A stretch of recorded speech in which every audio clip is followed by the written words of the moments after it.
dokter, terima kasih karena dokter sudah memberi warna pada hidup saya. Jadi kan dia 20 tahun loh di rumah, dia nggak beraktivitas, nggak punya temen gitu ya. Temennya cuma bapaknya penggali kubur tadi. Dengan dioperasi itu akhirnya bisa berkarya Mas ya, menggapai cita-citanya. Dia menikah, punya anak. Nah itu sudah kebahagiaan yang kasih uang 1 M aja nggak ngalahin itu.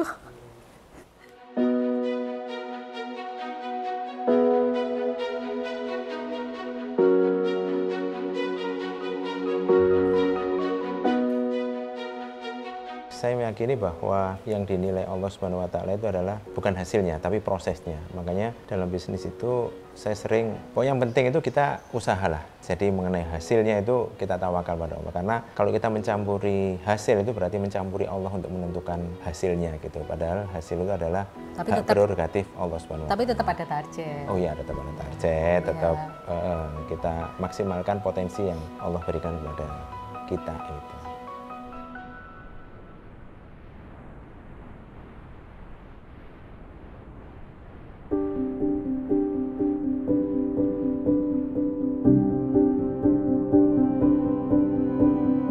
Assalamualaikum warahmatullahi wabarakatuh.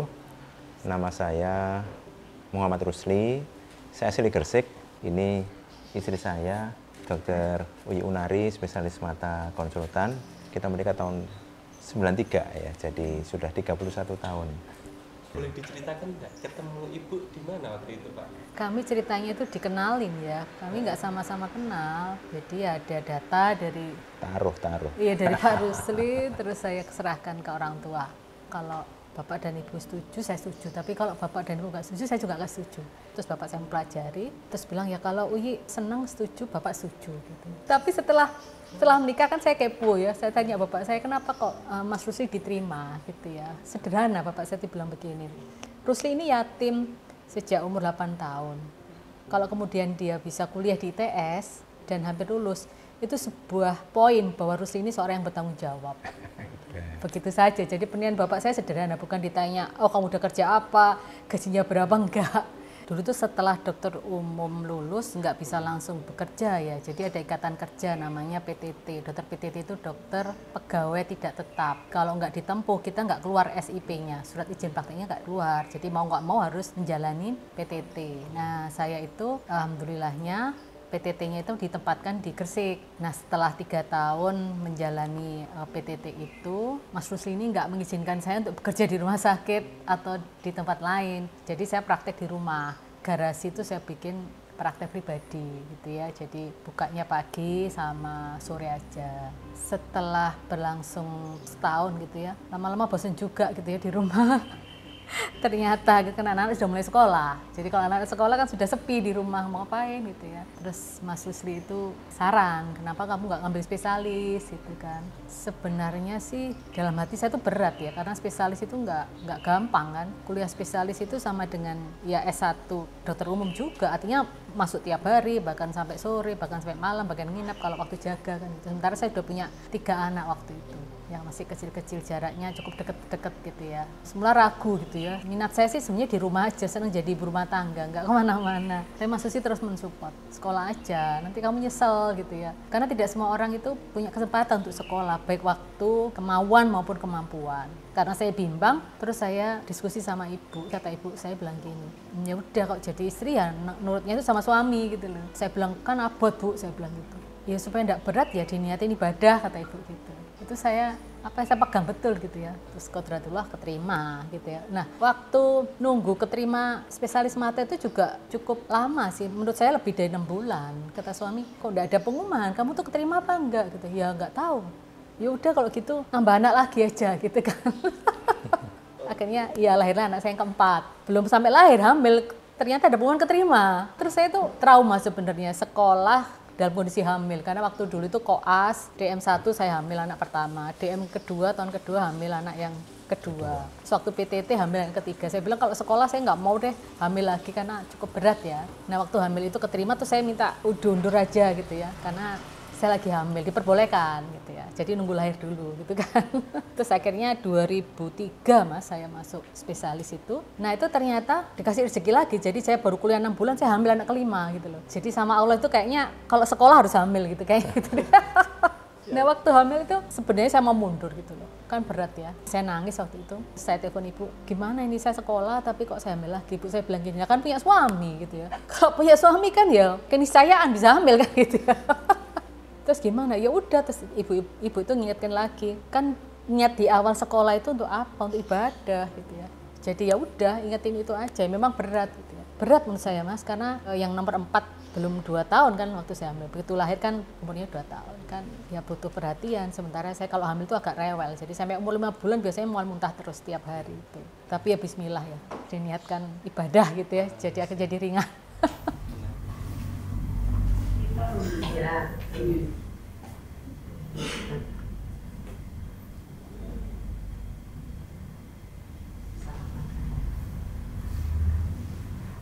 Kalau dalam Islam itu kan memang ketaatan seorang anak ya kepada orang tuanya gitu ya. Dan seorang istri adalah kepada suaminya kan gitu.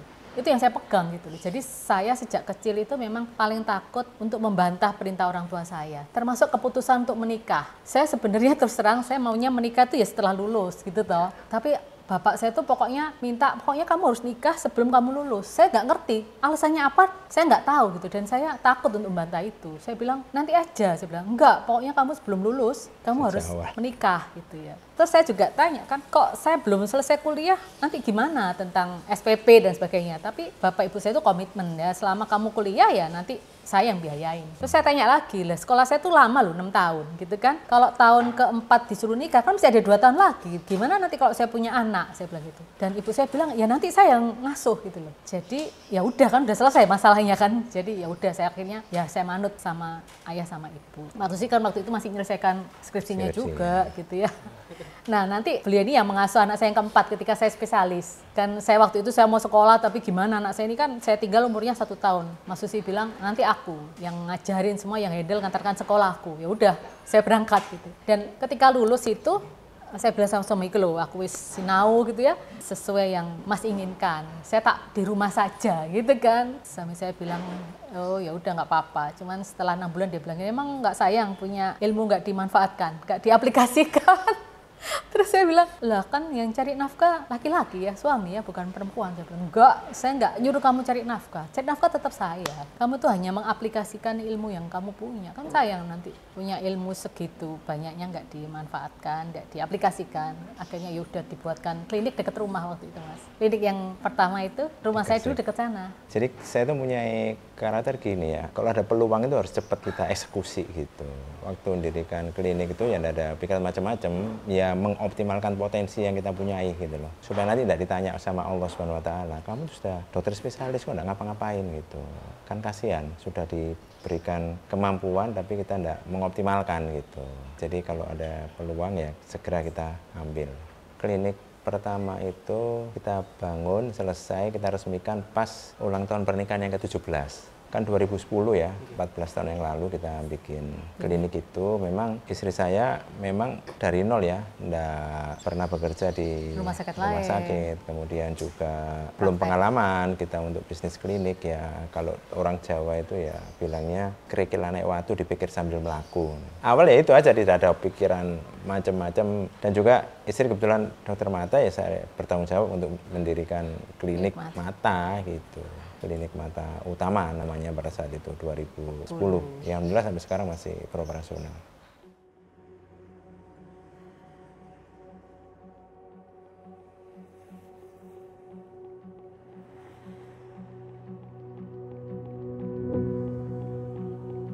Ternyata benar ya, kalau ilmu itu nggak diaplikasikan, nggak dimanfaatkan nanti jadi hilang ya. Ketika kita bikin klinik, kita sepakat ya, klinik ini mau dibawa kemana, walaupun kecil ya. Saya nggak menyangka juga akhirnya punya rumah sakit dan beberapa cabang. Kita sudah komitmen ya, oke bikin klinik tapi bukan semata-mata profit saja. Tapi bagaimana klinik ini akan bermanfaat untuk semuanya, nggak hanya masyarakat ya, mungkin tapi juga tenaga kesehatan, misalnya perawat, dokter spesialis mata, ya mungkin teman-teman yang pengen bikin klinik supaya bisa belajar di tempat kami.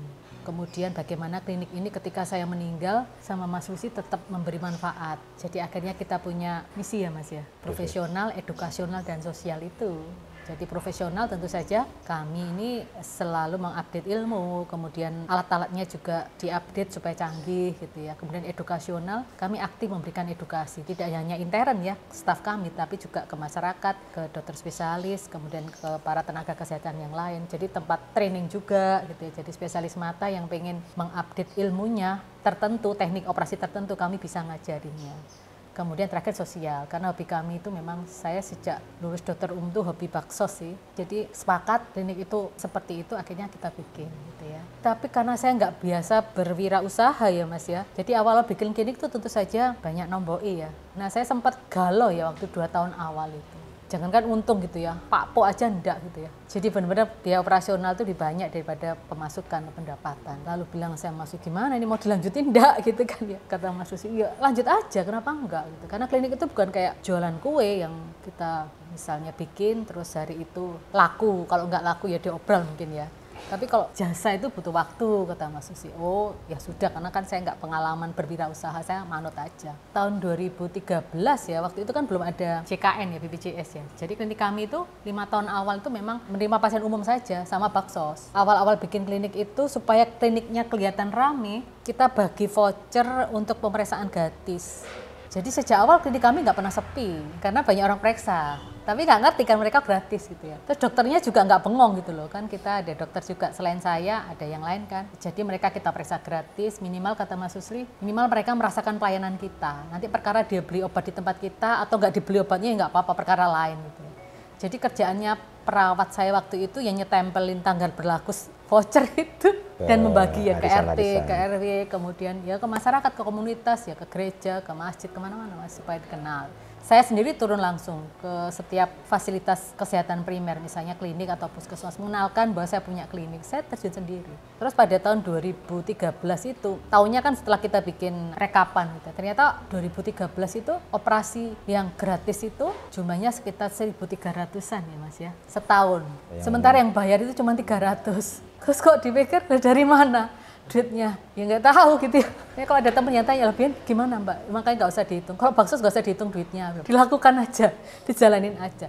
Tapi sebenarnya dengan kita banyak mengerjakan operasi apapun ya, mau berbayar maupun gratis, skill kita jadi terlatih. Jadi sebenarnya modal awal untuk ya kami semua menjadi tambah pinter ya. Saya yang justru berterima kasih kepada pasien-pasien, karena dengan mereka percaya untuk kami operasi, skill kami juga meningkat. Dulu ngerjain 1 mata bisa 4-5 menit ya, sekarang 1 jam bisa 6 mata, jadi 10 menit.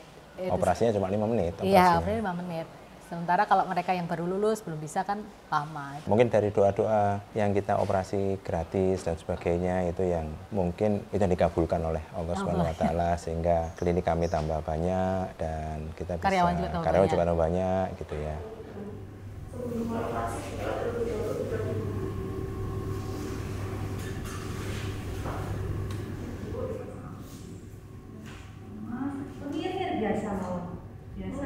Kita sama-sama founder ya, memang ada juga kita kerja sama-sama, masih ada mitra saya dulu dan juga masih ada hubungan keluarga ya, karena Iparan itu yang kita ajak untuk bergabung juga. Jadi pembagiannya adalah saya di direktur utamanya, kalau istri saya di urusan medisnya. Kita dengan value tadi Mas ya, dengan pro edu sosio, makanya kalau misalnya dia tidak punya BPJS, kemudian minus dan sebagainya, artinya tidak mampu gitu, ya kita gratisin. Ya kita gratisin. Artinya kita tuh baksosnya nggak nunggu event apa gitu, enggak. Jadi kalau hari itu dia datang, kemudian kita tanya, oh memang kita diagnosa ya ada kataraknya contohnya nih. Terus saya lihat kan kelihatan tuh pasien tidak mampu. Terus saya tanya apakah Bapak punya asuransi, misalnya BPJS, nggak punya dok, bla bla bla. Terus saya tanya ibunya kerjanya apa, kita anggap dia keluarga prasejahtera. Ya udah hari itu juga kita gratisin. Jadi menjembataninya itu dengan misi itu, dan kita ada visi itu adalah meaningful life. Jadi menjadikan kita tim Ailink Group itu menjadi orang-orang yang bermakna dalam kehidupannya gitu. Jadi bukan hanya bermakna bagi dirinya, keluarganya, Ailink Group, bangsa dan agama itu dalam tujuan yang sama. Nah itu yang harus kita pegang. Kalau menurut saya membangun sebuah usaha memang harus tumbuh terus-menerus ya, kemudian harus lebih bermanfaat dan juga harus meningkat skill kita. Makanya kita ada edukasional ya. Jadi kebermanfaatan, kemudian kita profesional, kemudian SDM kita tumbuh, dan jangan lupa kita juga harus mengembalikan sebagian keuntungan kita untuk sosial. Jadi kita bentengi dengan pro edu sosio gitu Mas.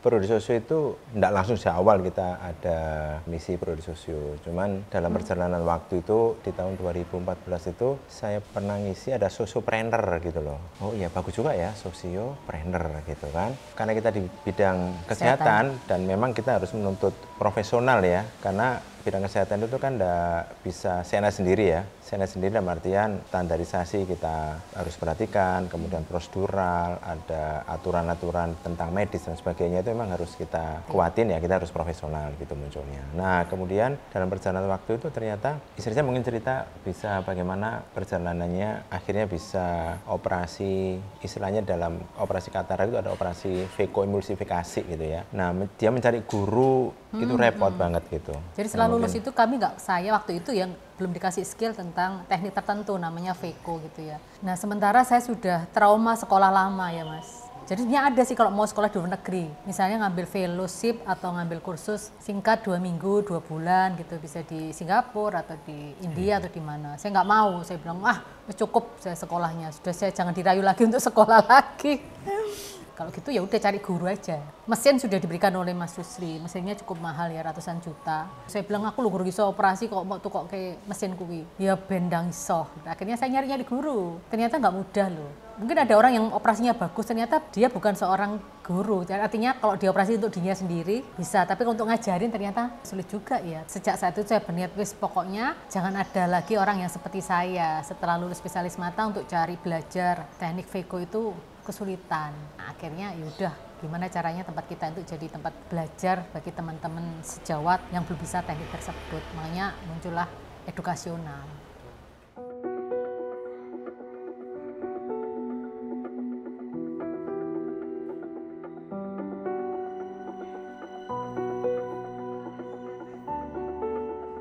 Pengalaman berkesan selama menjadi dokter spesialis mata apa Bu? Kalau operasi itu pernah awal-awal dulu kalau ada suatu penyulit dan sebagainya, ya nggak bisa tidur sampai 3 hari.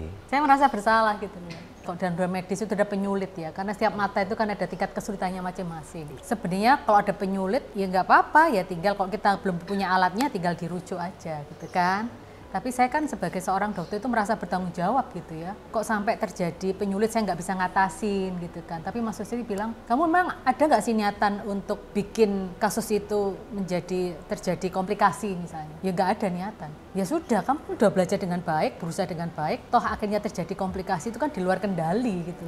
Jadi ya diambil hikmahnya saja gitu. Tapi tetap aja saya semalam bisa nangis saya. Jadi yang sisi lain yang nggak dilihat oleh orang lain gitu ya. Sebagai seorang dokter itu kadang doa-doanya bukan untuk keluarganya anaknya loh, tapi untuk pasien loh. Karena rasa tanggung jawab gitu ya. Semoga pasiennya baik-baik saja, semoga cepat sembuh misalnya, semoga tidak terjadi penyulit. Karena tiap pasien walaupun saya sudah ngerjain belasan ribu mata, tapi tetap aja tiap mata itu punya ilmunya masing-masing gitu ya.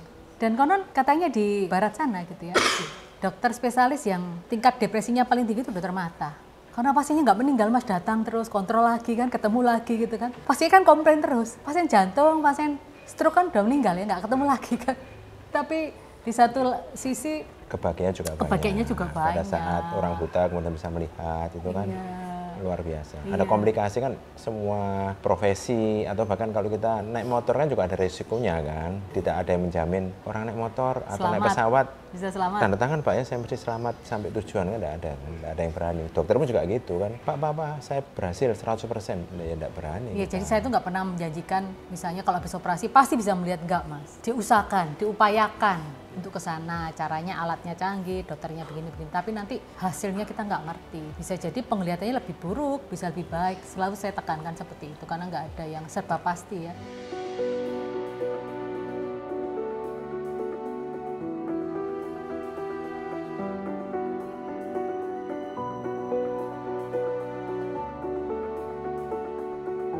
Ya kadang-kadang kita nggak menyangka bahwa, kan saya dulu sering keliling ya untuk mengedukasi pasien, kemudian saya periksa nih ada kataraknya apa enggak gitu. Kalau ada kataraknya 2 mata kan kadang-kadang kita ya memang menggratiskan karena memang nggak mampu gitu ya. Dulu zaman belum ada JKN, BPJS itu ya. Nah ternyata untuk datang ke klinik kami pun mereka itu nggak ada akses ya, artinya nggak ada biaya. Jadi kebahagiaan tersendiri ketika pasien yang sudah saya screening, kemudian dia orang tidak mampu, tidak punya akses atau tidak punya asuransi BPJS, kemudian dia mau datang ke klinik kami dan kami operasi dan berhasil, itu kebahagiaan yang nggak bisa dihitung bahkan dengan uang sekalipun. Apalagi dia usianya masih usia produktif. Katarak itu nggak hanya diderita mereka yang usia tua, kadang-kadang mereka usia produktif Mas, usia 40 tahun ada juga yang katarak.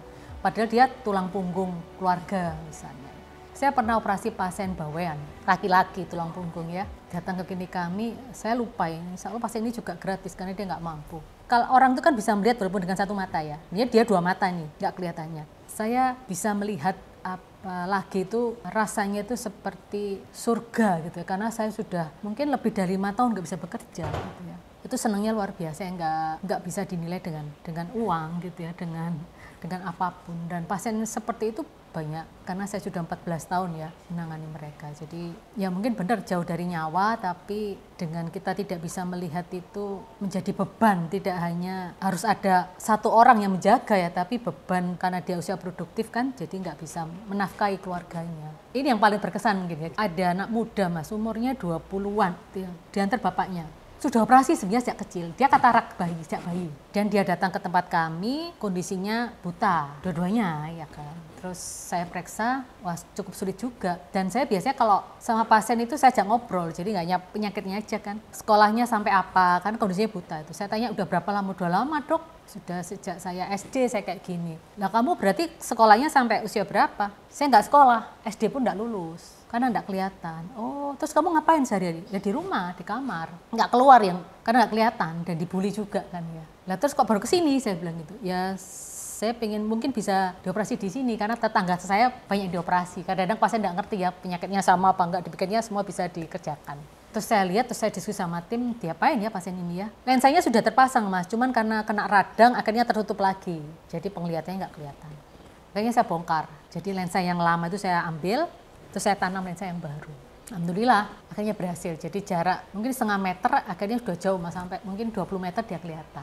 Seneng kan? Tapi saya selalu kasih nomor WA saya ke semua pasien. Ini nomor WA saya, Anda boleh konsultasi kapanpun berkaitan dengan mata. Terus dia WA saya, dokter masih ingat saya, masih lah Rizky, gimana kabarmu? Dok, alhamdulillah. Gimana kamu? Saya sekarang udah kerja. Saya nggak percaya dong. Kok bisa? Kamu nggak punya ijazah SD, kok bisa kerja? Bisa dok, kan di Gresik ini banyak pabrik ya. Rupa-rupanya kalau ring 1 itu apapun lulusannya bisa diterima kerja harian. Oh syukurlah saya bilang gitu. Dia selalu kasih kabar saya. Kapan dok operasi mata satunya? Satunya kan bisa operasi. Padahal dengan satu mata dia sudah bisa lihat ya Mas. Oh ya udah kapan kamu siap? Terus akhirnya kita operasi lagi. Terus sekian tahun dia ngabarin lagi. Dok saya udah nikah. Gitu. Oh ya selamat ya Rizky, bla bla bla, saya punya anak nih. Ternyata anaknya katarak juga Mas. Jadi ada yang genetik memang kan ya. Ya terus ya udah dia karena sudah tahu betapa bahayanya terus dioperasi juga. Terus terakhir ketemu itu saya lupa ya. Saya ngasih rujukan anaknya kali ke Rumah Sakit Dr. Sutomo, tapi dia kasih WA saya. Dokter terima kasih karena dokter sudah memberi warna pada hidup saya. Jadi kan dia 20 tahun loh di rumah. Ya nggak beraktivitas, nggak punya temen gitu ya. Temennya cuma bapaknya penggali kubur tadi. Dengan dioperasi itu akhirnya bisa berkarya ya Mas ya, menggapai cita-citanya. Dia menikah, punya anak. Nah itu sudah kebahagiaan yang kasih uang 1M aja nggak ngalahin itu. Keluarga Bapak M. Sunan Hamdi, ya. Rujukannya bukan minimalnya masih berlaku Pak. Kalau di Indonesia ini penyebab kebutaan terbanyak itu katarak. Katarak itu karena degeneratif satu. Degeneratif itu karena usia, rambut ada ubannya, mata itu semula bening jadi keruh namanya katarak. Kemudian penyebab gangguan penglihatan yang berikutnya, yang lainnya itu adalah kelainan refraksi atau kacamata. Jadi minus plus itu loh Mas. Itu penyebabnya ya kalau sekarang anak-anak pegang gadget itu salah satu penyebabnya itu. Jadi sekarang dokter mata itu kalau ada anak-anak usia tumbuh kembang umur di bawah 18 kalau pakai kacamata itu salah satu nasihatnya adalah main di luar rumah supaya nggak pegang gadget.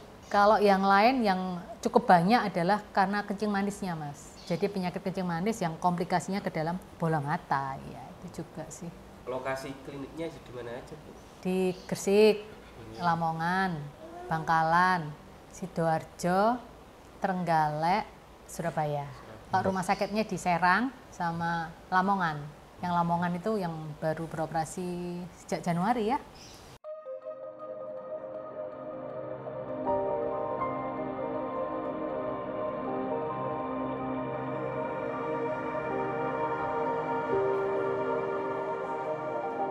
dalam mengelola usaha itu memang minimal ada 3 komponen yang harus kita kuatin ya. Salah satunya yang pertama itu visi misi, itu penting banget ya. Makanya sampai kita harus sering menggaungkan visi misi yaitu Meaningful Life sama Produk Sosio. Kemudian kita ada juga ya ke semua level tim kita juga, kemudian ada budaya aksi kita namanya. Jadi aktif berkarya, kemudian kolaboratif, kemudian sepenuh hati melayani dan inovatif gitu ya. Di samping itu juga ada leader gitu ya. Jadi ada leader mulai dari saya, kemudian tim kepala divisi, manajer, leader itu harus kuat. Makanya untuk pelatihan kayak kemarin ada acara ELDP ya, Hiring Leader Development Program gitu ya. Kemudian manager skill dan sebagainya. Ini harus kita kuatin. Jadi pertama adalah visi misi, kemudian yang kedua adalah para leader termasuk kita, kemudian yang ketiga adalah tim. Ya, jadi antara visi misi, leader dan tim ini harus kuat menjadi satu kesatuan. Kita sebelum ngomong keuntungan, manajerial, produk, nah ini harus kita kuatin juga. Dan juga bagaimana saya usaha sama istri saya itu memang harus disupport. Pertama, support itu keluarga ya. Keluarga ini sangat penting. Anak-anak, kalau kita suami harus support istri, kalau istri harus disupport suami gitu ya. Kemudian juga interaksi kita dengan mentor ataupun konsultan ataupun guru ya secara intens dan juga secara skill tentang manajemen rumah sakit, sehingga kita banyak yang mensupport kita dari pelatihan leadership, kemudian pelatihan tim yang lainnya di keuangan, di perpajakan, di SDM, kemudian di bisnis rumah sakit dan sebagainya. Kita banyak tentang digital marketing juga, kita ada beberapa konsultan yang harus kita mensupport tim kita, sehingga tim kita kapasitasnya harus semakin besar gitu ya. Kemudian juga harus ada tim yang membantu spiritual kita gitu ya. Jadi di dalam tim ini harus digerakkan secara spiritual, bagaimana mereka berkarya di Ailing itu bukan hanya skillnya diasah, tapi juga keimanan, ketakwaan, ibadah dan sebagainya harus kita tingkatkan ya, harus semakin baik. Jadi bagaimana tim itu masuk di dalam Ailing Group itu harus nambah. Jadi makanya kita membangun diri, keluarga, Ailing, bangsa dan agama itu dalam satu tarikan nafas gitu ya, dalam tujuan yang sama gitu ya. Jadi keluarga. Kan kita punya program PBS ya. Program bimbingan spiritual untuk semua karyawan. Jadi tiap pekan mereka ada dibagi kelompok-kelompok gitu. Kita datangkan guru spiritual ya, untuk memotivasi, untuk menambah keikhlasan, kemudian untuk menambah spirit bekerja gitu dan sebagainya. Di samping itu juga ada rutin di kita itu di kantor pusat itu, kalau setelah sholat duhur sama sholat asar kita ngaji gitu. Di samping itu juga ada pembimbing juga untuk yang ngajari, baik yang putri maupun yang putra, untuk memastikan bahwa bacaan Qur'annya itu bisa lancar gitu. Ngaji Quran ada itu juga, PBS tadi di luar itu ya, akhlaknya, akidahnya gitu.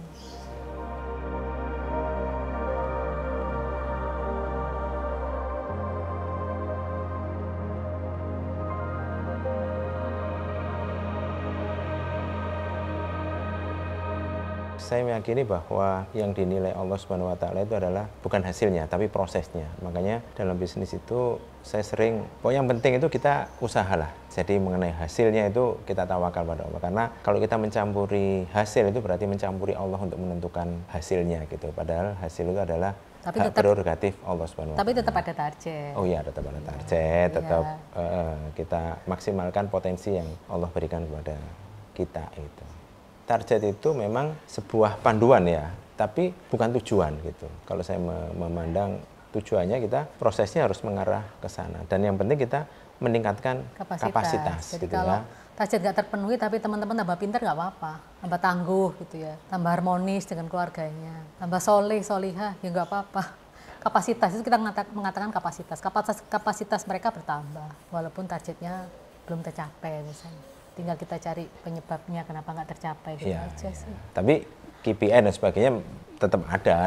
Tapi bukan berarti nanti targetnya nggak tercapai nggak apa-apa ya. Nggak ya, tapi tetap harus kita upayakan. Tapi kalau sudah maksimal kemudian ada kejadian ternyata, nah itu harus kita terima sepenuhnya. Jangan sampai kita menyalahkan masa lalu gitu ya, ataupun menyalahkan yang sudah terjadi, atau kita menyesal dari apa yang sudah kita lakukan. Misalnya kita menentukan sebuah strategi ya, dan ternyata strategi itu gagal menurut kita ya. Jangan sampai kita membuat kita kecewa yang berlarut sehingga kita menyalahkan Allah. Kenapa kok saya tidak tercapai itu karena saya tidak memilih B, padahal sebenarnya kita lakukan A, kenapa tidak milih B, padahal yang B itu kemungkinan berhasil. Kemudian kita mengandai-andai gitu ya, seolah-olah kan menyesali apa yang sudah terjadi karena kesalahan-kesalahan kita, padahal kita merasa bahwa sesuatu yang sudah terjadi itu kan sudah tercatat dalam kotoran-kotornya Allah Subhanahu wa taala.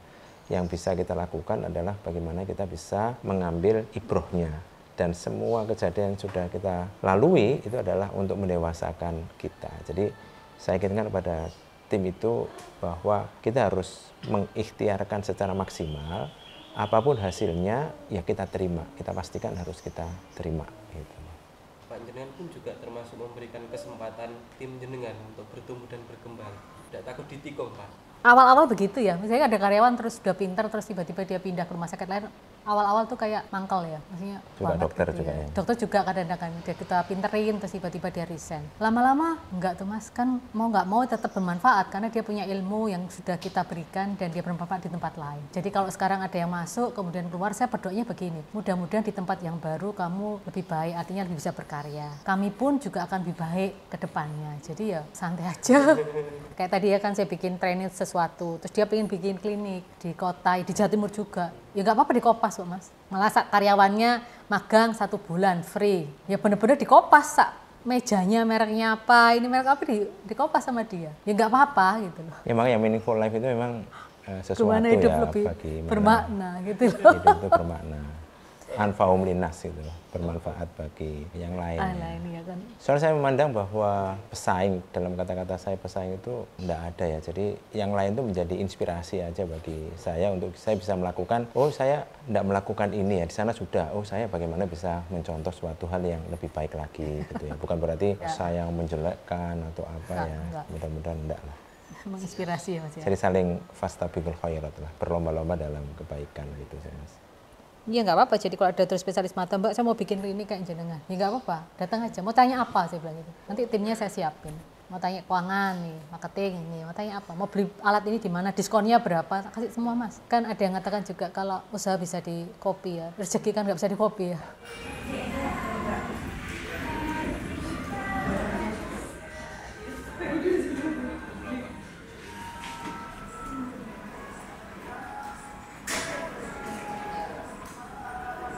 Di Ailing ini bukan hanya untuk bekerja, tapi untuk tumbuh bersama gitu ya. Dan bagaimana kita bisa membuat masalah itu bisa menjadi sebuah kesempatan menghasilkan sebuah solusi dengan karya nyata gitu. Dan bagaimana kita selalu bermanfaat melalui visi misi tadi, ya mulai meaningful life dan produk sosio bermanfaat. Kemudian yang pasti bahwa kita harus tumbuh bersama gitu ya. Bukan hanya Ailingnya tumbuh, tapi pribadinya, keluarganya tumbuh lebih baik, dan juga Ailing dan bangsa dan agama itu harus tumbuh. Kemudian setelah tumbuh, ya otomatis mudah-mudahan kita berkelanjutan gitu ya, di dunia maupun di akhirat gitu sih. Dan di klinik ini adalah tempat ibadah, dan yang lebih penting adalah bagaimana kita bisa membersamai pasien dengan sepenuh hati, ibarat pasienmu adalah bapak ibumu, keluargamu gitu. Dan ini adalah peluang yang gampang sebenarnya untuk mencari pahala dalam tanda petik ya, mencari ibadah karena kita menyembuhkan seorang. Dan ingat bahwa amal jariyah pada saat kita bisa membantu orang, bisa sembuh, bisa melihat kembali, kemudian dia bisa beribadah, bisa membaca Quran, bisa mencari nafkah, itu juga adalah kontribusi dari aktivitas kamu yang ada di Ailing Group gitu. Karena mereka usianya kan rata-rata di bawah saya, bahkan seperti anak saya ya. Jadi rata-rata staf kami itu saya anggap jadi anak sendiri. Kalau anak sendiri ya nggak kemana-mana kan. Saya hafal kalau teman kamar operasi khususnya, ini anaknya umur berapa, kelas berapa, suaminya kerja di mana, dia ada masalah apa, beberapa tahu saya di keluarganya. Itu sih.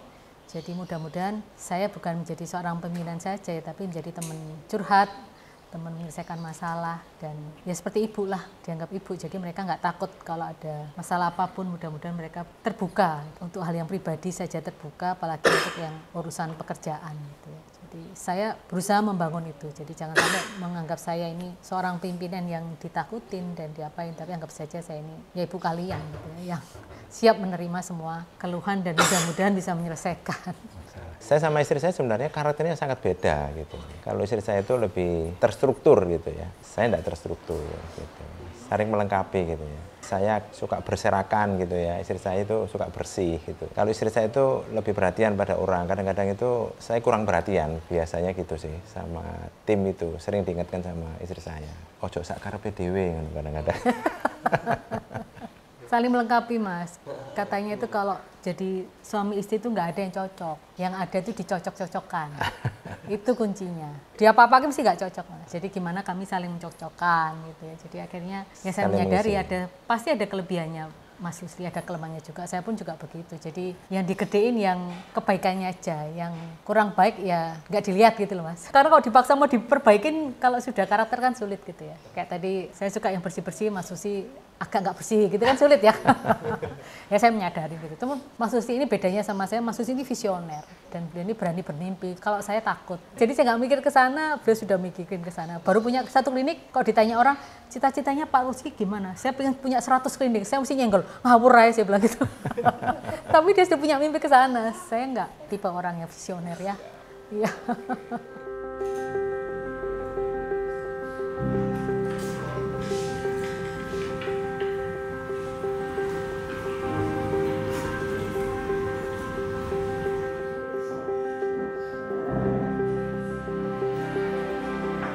Apa yang ke depan mau di...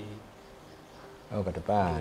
Ya tadi, saya pengen punya 100 klinik. Karena kebutuhannya memang di Indonesia ini sangat besar banget. Karena dari hitungannya gitu ya, istilahnya itu ada katarak surgery rate gitu. Jadi operasi katarak per 1 juta penduduk dalam waktu 1 tahun di Indonesia itu masih 2.800 ya. Sementara kebutuhan di Indonesia atau standar internasional itu sampai 9.000. Jadi masih ada 3 kali lipat gap kebutuhan yang memang tidak mematikan orang buta itu, tapi produktivitas turun, kemudian kualitas hidupnya rendah, kemudian tidak optimal untuk ibadah, kemudian dia akhirnya harus dibantu sama orang lain gitu ya. Dan saya yakin bahwa pada saat kita memelihara ataupun kita bisa menyembuhkan satu orang gitu, tapi sebenarnya bukan satu orang itu, tapi sebenarnya adalah satu generasi. Dia nanti beranak, kemudian bercucu, bercicit gitu ya. Satu generasi itu adalah salah satu yang bisa kita upayakan, yaitu membuat mereka bisa melihat kembali gitu. Saya pingin rumah sakit itu lengkap Mas, lengkap itu semua subspesialis ada. Sekarang masih belum semua ada ya, tapi saya pingin lengkap. Artinya ketika kita membantu pasien itu totalitas, jadi nggak perlu ngerujuk-rujuk lagi ke Surabaya atau ke kota lain yang lebih lengkap. Jadi gimana di rumah sakit yang kami miliki itu memiliki subspesialis yang lengkap, gitu aja sih. Oh ya, kalau saya sih kepingin tim saya tumbuh, tidak menggantungkan ke saya sama istri gitu sih, dan juga kepada anak-anak gitu. Jadi bukan family business, tapi family in business gitu. Jadi family dalam bisnis, bukan bisnis ini adalah bisnisnya keluarga bukan, tapi keluarga yang ada di dalam bisnis. Jadi aturan-aturan profesionalitas, kemampuan, kapasitas itu harus dilihat sehingga anak-anak saya yang masuk ke dalam bisnis itu memang benar-benar sesuai dengan kapasitas dan kompetensinya gitu. Jadi kapasitas secara pribadi harus tumbuh, kapasitas spiritualnya harus tumbuh, kapasitas manajemennya harus tumbuh juga. Ya, harapan saya sih kapasitas perusahaannya harus semakin besar juga. Juga kapasitas sinergi kepada masyarakat itu juga harus tumbuh gitu ya. Jadi aspek pergaulan itu juga tumbuh dan aspek investasi itu juga tumbuh gitu. Mudah-mudahan di Ailing Group itu saya ingin bisa selalu Ailing tumbuh itu bisa bermanfaat, kemudian bisa tumbuh di Ailingnya, keluarganya, pribadinya, spiritualnya selalu tumbuh gitu ya. Dan kepercayaan masyarakat juga bisa tumbuh dan bisa berkelanjutan terus-menerus dan bisa diwariskan kepada anak cucu dan kepada masyarakat dan kepada siapa yang bergabung, itu juga bisa bermanfaat juga, bisa tumbuh dan bisa berkelanjutan. Itu harapan saya.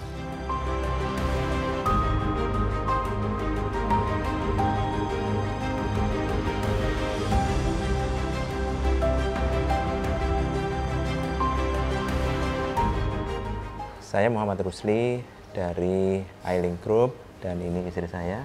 Uyi Unari Dwika Putri mengucapkan terima kasih. Assalamualaikum warahmatullahi wabarakatuh.